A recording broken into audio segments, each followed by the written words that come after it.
In a tangled custody and child support battle riddled with conflicting claims, emotional pleas, and accusations of abuse, a mother insists she never received a penny from a 2017 support order, yet the court rules she's the one who must pay. Despite years of silence, alleged coercion, and shocking allegations involving children's welfare, the judge finds no legal grounds to reopen the case. But with claims of forged documents, court orders crossed out in pen, and cases merged without proper oversight, one question lingers. Was justice ever really served, or buried beneath procedural confusion and years of silence? Matters before the court on the defendant's motion to enforce and modify child support. I never received any support, nor I can even dig my stuff. So life is just like a nightmare with two young kids. So are you saying that there is no support order at the current time? The children live with me full time. Miss Parr only sees the children for an hour a week. She pays me child support. As Mr. Spring states, there's an order requiring you to pay child support, so it wouldn't be appropriate for you to enforce the order because all you have to do is pay the support. I've read all the pleadings in this matter. Ms. Parr, I don't quite understand. You said that this order was entered back in 2017, and I don't understand why it would take 4 to 5 years for you to correct any inaccuracies that you stated occurred, basically 5 years ago. And again, the allegations that you make as it relates to the referee do appear to be fantastic. So I'm at a loss as to what you're alleging. Your Honor, I was very weak after threatening some kind of narcissistic abuse that for so long, and I was afraid to bring things up. And every time I have a attorney, they told me not to. And now I was alone, and I think that's the only way that the court can see things clearly. Okay, so what's the basis for your motion? As the law says, when there's an exiting case, everything has to be filed on the exiting case. Instead of this case, they just come up with a new case without the court involvement and take over the old case. And when I was suffering financially to taking care of my kid. Okay. Well, this case was consolidated back on February 5th, 2018. And that's not unusual that if you got, a support case and a different, like in this case, the DC case, the cases were consolidated. That shouldn't impact the case at all because you can still make any corrections that need to be made. So again, I'm still not understanding what you're asking for. I am asking for, Your Honor, because of all 2 years unpaid child support. That's what I wasn't able to come up with money to hire an attorney to presenting me until everything went downhill. Okay, that still doesn't tell me what's the basis for your motion. You're saying you didn't have money to be able to fight it at that time. That's understandable, but it doesn't tell me why we're here today and what the basis is for enforcement or modification. Well, they consolidated without the court involvement of February 5, 2018, but does not include the support order. I take the attachment. They cross out with a pen. And because of that, I never received any support, nor I can even dig my stuff.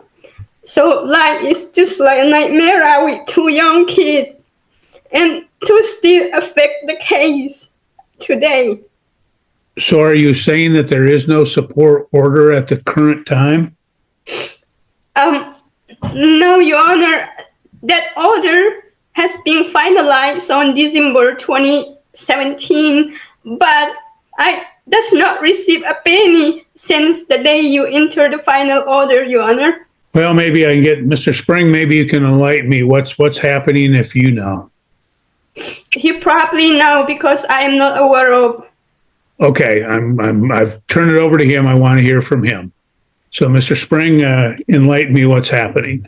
We've gone through several evidentiary hearings with the front of the court, and this is a support order that was put in place by front of the court, not by any agreements or anything like that. So this is just the state putting this order in place. The children live with me full time. Ms. Parr only sees the children for an hour a week supervised. So she pays me child support, and that's it. There's nothing other than that. Ms. Parr, is that your understanding that the support order basically obligates you to pay support? You are the support payer? In the DC case, yes, Your Honor. But in the DS case, you awarded me full custody of both the minor children until the DC case come out in 2018. And then Mr. Spring just start setting a trap with me, all witnessed by the minor children. I attach all the police report as well. He against me in PPR with false police report. And then that's how the DC case come out with the court, without the court involvement. And also in May 2023, 2018, they told me we have meditation at your courthouse. And I was there, witness with Marco from the said place. They told me if I did not sign a halfway cut down the child support amount on the DS case, on the DC case, I will never receive a penny. And that time I already took 10,000 personal loan just to buy everything needs for my kids. And okay, ma'am, try to focus on the motion. You file a motion for enforcement and modification of child support. I don't need to get into all that extraneous stuff. I just want to know what's the basis for your motion. Everyone should obey the court order, Your Honor, and this is the order still alive because they did not conciliate with the DHC case. They only consolidated the custody case. You can see that they cross out with a pen. Well, in this particular matter, the only thing I could suggest, Ms. Parr, is that you proceed through this matter with the front of the court and see if you can't straighten out, again, the consolidation and the other, because quite frankly, as I look at this matter, as Mr. Spring states, there's an order for requiring you to pay child support, so it wouldn't be appropriate for you to enforce the order because all you have to do is pay the support. There'd be no issue in that regard, and apparently the front of the court has not pursued any action in this matter as well to enforce the order. So I'm really, as I stated, I'm at a loss as to what the situation is in this particular matter. So all I can say is you might want to proceed with the front of the court, as they have obviously involvement in both cases, the DS and the DC case in this particular matter. So the court just doesn't find a basis for the motion at this particular time, so I'm going to deny that motion. Mr. Spring, I'll ask in this matter that you would prepare an order denying the motion, and you can submit, if you submit that within 7 days, you can do it without having a hearing, and if you don't, then you're going to have a hearing to get the order entered, okay? Okay. Thank you. The court will end this matter at 10:49 a.m. You're free to go. Have a good day. The plaintiff, he is alcoholic and there's ongoing sustained alcohol abuse to the minor children, and he don't take them to counselor once or ever. So this can affect their mental seriously. It can be like a long time. Court will note the appearance of Ms. McIntyre on behalf of the defendant. We have two matters before the court. The first is Ms. McIntyre's motion to withdraw as counsel for defendant, and thereafter defendant's motion to modify custody, parenting time, and support. We'll take, Ms. McIntyre will take your motion first. It's my understanding, based upon the pleadings, that the defendant is not opposed to your withdrawal. Is that correct? That is correct, Your Honor. And this court previously actually ordered that I was to withdraw. And I think that there was a delay, or the paperwork got lost when I submitted the order under 7-day. And so that's why I had to renotice it out. But the court has already granted that request. Okay. Ms. Power, are you opposed to the motion to withdraw? Yes, she just don't do anything, so there's no point her in the case. I just need she refund at least a couple thousand.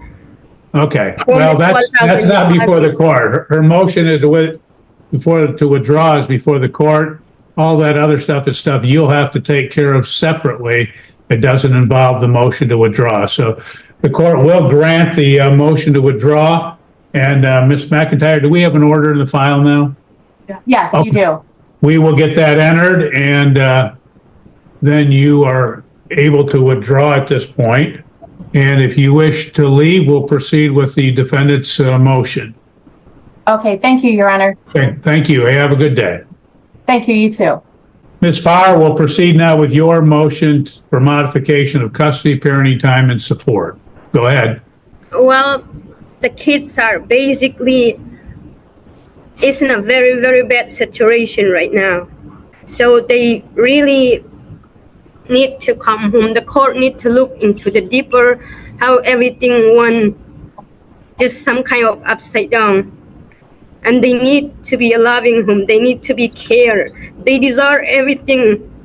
So there's a lot of allegation like sexual abuse, physical abuse. They all are attached with the motion. Okay. And also the plaintiff, he is alcoholic, and there's ongoing sustained alcohol abuse to the minor children, and he don't take them to counselor once or ever. So this can affect their mental seriously. It can be like a long time. Anything else that you want me to consider? Can they come home, my kid? Well, I'll ask Mr. Spring, do you have any response to the motion? I would like this to be rejected. The situation with their mother has not changed, so I don't think that there should be any change in the custody order. Ms. Parr only sees the children for an hour a week, supervised, and I think it should stay that way. Okay, thank you. Anything else, Ms. Parr? Yes, Your Honor. I really wish you grant my motion, because nothing is a lie on that motion. Everything is based on the truth. That the court does misunderstand this all year long. Well, the court notes that Ms. Parr has filed multiple motions in the past, and her motion now simply reiterates the same allegations that she's previously repeatedly asserted. The motion basically throws everything, no matter how old, against the wall, hoping that some of it will stick. And in this matter, if and when the defendant has new allegations that satisfy the holding of Barker versus Grassmeyer, which means proper cause or change in circumstance, which is the threshold for having an evidentiary hearing, the court will then consider the motion at that time. Ms. Parr, what I've stated is, as you look through your motion, you just keep throwing the same thing that you've alleged over the last couple years in the motion, not setting forth anything new to establish the legal basis for the court to consider. And again, that's the Bud Barker versus Grassmeyer case. And as a result, the court, at the time that you provide new allegations that satisfy that threshold, the court will consider it. But at this point, the court will deny the motion at this time. Mr. Spring, you're going to have to do an order, submit under 7-day notice of entry, denying the motion. Okay, sir? Okay, sir. Okay. Thank you. We'll conclude the matter at 10:37 a.m. You're free to go. Have a good day.